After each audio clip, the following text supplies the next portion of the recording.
சென்னையை அடுத்த செங்குன்றத்தில் பான் குட்கா தயாரிப்பு நிறுவனங்களில் நடத்தப்பட்ட வருமான வரி சோதனையின் போது கைப்பற்றப்பட்ட டைரியில் இடம்பெற்றிருக்கும் அதிர்ச்சி தகவல்கள் வெளியாகின்றன.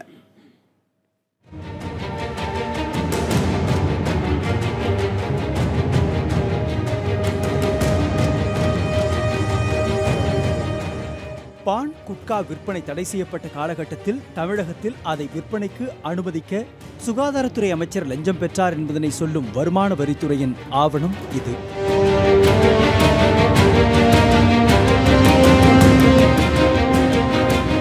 கடந்த 2015-2016 ஆண்டில் தீபாவளி பொங்கல் பண்டிகை போனஸாகவும் மாதாந்திர தொகையாகவும் 40 கோடி ரூபாய் வரை லஞ்சமாக அதிகாரிகளுக்கு தரப்பட்டதாக இந்த டைரியில் குறிப்பிடப்பட்டுள்ளது.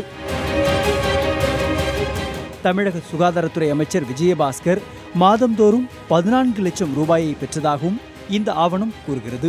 அதேபோல் அந்த காலகட்டத்தில் பதவி வகித்த சென்னை மாநகர காவல்துறை ஆணையர்கள், சுகாதாரத்துறை அதிகாரிகள், உணவு பாதுகாப்புத்துறை அதிகாரிகள், மாநகராட்சி அதிகாரிகள் என அனைத்து தரப்பினருக்கும் லஞ்சம் பெற்றுக்கொண்டு தடை செய்யப்பட்ட பான் குட்காவை விற்பனைக்கு அனுமதித்ததாக சொல்லுகிறது இந்த ஆவணம்.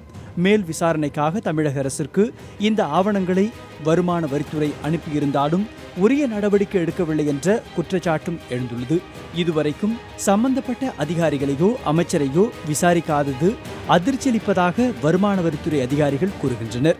இந்த குற்றச்சாட்டுகள் குறித்து கேட்டபோது அனைத்தும் வடிகட்டிய பொய் என்றும் தான் தவறு செய்யவில்லை என்பதனை நிரூபித்து இந்த குற்றச்சாட்டுகளிலிருந்து வெளியே வருவேன் என்று சொல்லுகிறார் சுகாதாரத்துறை அமைச்சர் விஜயபாஸ்கர். வருமான வரித்துறை சோதனையின் போது கைப்பற்றப்பட்ட டைரியின் மற்ற பக்கங்கள் வெளியானால் இன்னும் பல அதிகாரிகளின் தொடர்பு வெளியாகும் என்று எதிர்பார்க்கப்படுகிறது. புதிய தலைமுறைக்காக தலைமை செய்தியாளர் மகாலிங்கம் பொன்னுசாமி.